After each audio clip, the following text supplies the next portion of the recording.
Bom dia, meus sétimos anos. Como é que vocês estão? Espero que estejam todos bem. Professor Matheus aqui. Vamos agora iniciar o nosso primeiro assunto da matéria de História. Bom, pessoal, vamos iniciar o assunto com os reinos africanos.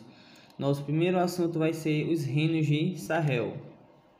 De origem árabe, a palavra Sahel significa margem ou borda. O Sahel é uma extensa faixa de terra situada imediatamente ao sul do deserto do Saara e é habitada por diferentes povos pastores e comerciantes.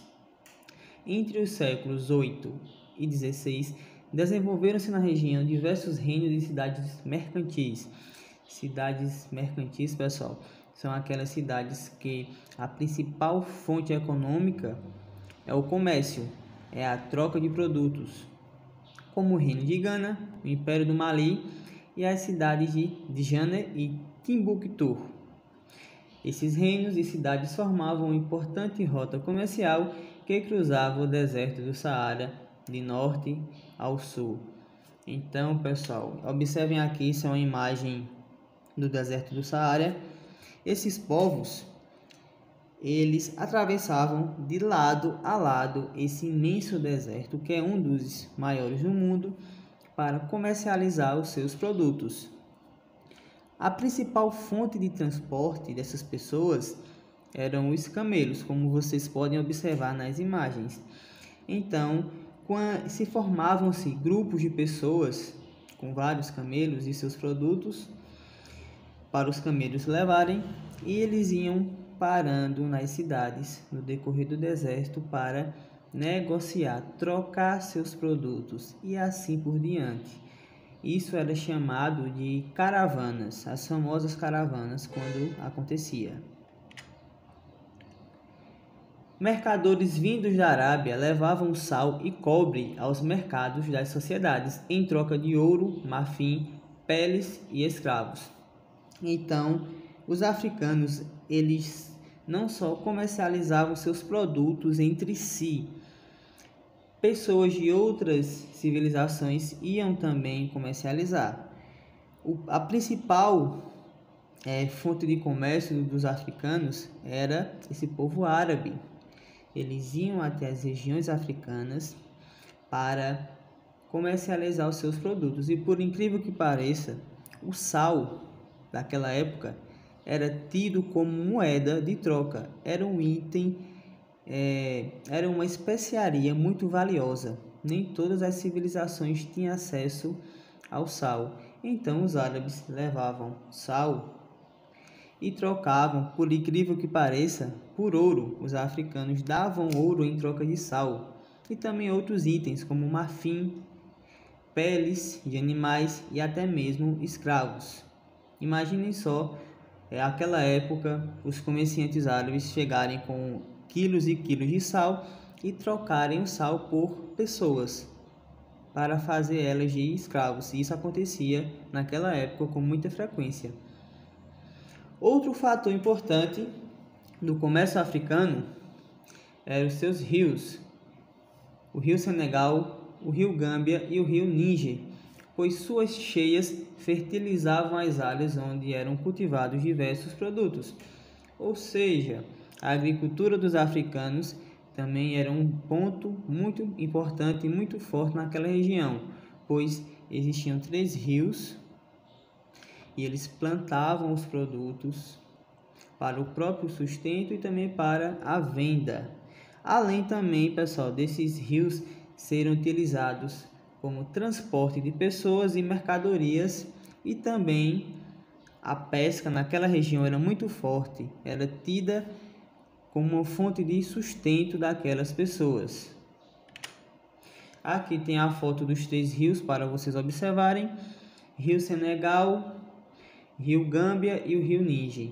Imagine a trajetória desse rio. Era essa mesma trajetória em que os africanos e até mesmo os árabes faziam para comercializar os seus produtos. O Reino de Gana. O Reino de Gana, o mais antigo de Sahel, localizava-se ao sul do deserto do Saara por volta do ano 300. Por muito tempo foi chamado de Terra do Ouro pelos árabes. Por que foi chamada de Terra do Ouro? Bem simples, né? Naquela região de Gana existia muitas zonas auríferas, ou seja, regiões onde a concentração do ouro era muito forte, tinha muito ouro. E os comerciantes de Gana trocavam o ouro, como eu já havia falado antes, pelo sal. Agora, por que eles queriam tanto sal, pessoal? Naquela época, o sal era de difícil acesso, só algumas civilizações tinham acesso, e o sal era tido como uma fonte de conserva de alimentos, ou seja, os alimentos eles ficavam mais conservados, duravam mais, não se estragavam com rapidez, porque eles eram armazenados dentro do sal. Por isso que o sal era tão valioso naquela época. Então aqui está uma imagem demonstrativa para vocês. À esquerda, o ouro bruto, que era extraído das regiões de Gana, né? Como eu havia dito, Gana era chamada de Terra de Ouro, ou seja, existia muito ouro em Gana. Os africanos extraíam ouro bruto e davam aos árabes. Os árabes usavam que moeda de troca? O sal, pois sabiam que os africanos precisavam do tão precioso sal para conservar os seus alimentos. A religião islâmica em Gana. No século VII, o Islã, religião difundida pelos povos árabes, seguidores de Maomé, alcançou o norte da África, principalmente por meio da conquista militar. O que isso quer dizer, pessoal? Os árabes, a religião deles era o islamismo. E por frequentemente eles visitarem as regiões africanas, eles acabaram difundindo a religião deles na África. Poderia haver conflitos entre os africanos e os árabes por questões religiosas? Poderia haver, mas um fator interessante é que, das várias religiões africanas, a maioria delas era bem parecido com a religião islã, ou seja, semelhante. Então, o que aconteceu com o passar do tempo? Quanto mais os árabes comercializavam, tinham mais contatos com os africanos, alguns africanos começaram a aderir à religião árabe, principalmente aqueles que tinham mais poder na África. E aqui, pessoal, é uma imagem da religião islã para vocês observarem. Bom, minha gente, por hoje é só. Eu espero que vocês tenham entendido. Assistam essa videoaula mais de uma vez para melhor compreensão e em caso de dúvida eu estarei disponível no meu privado do WhatsApp.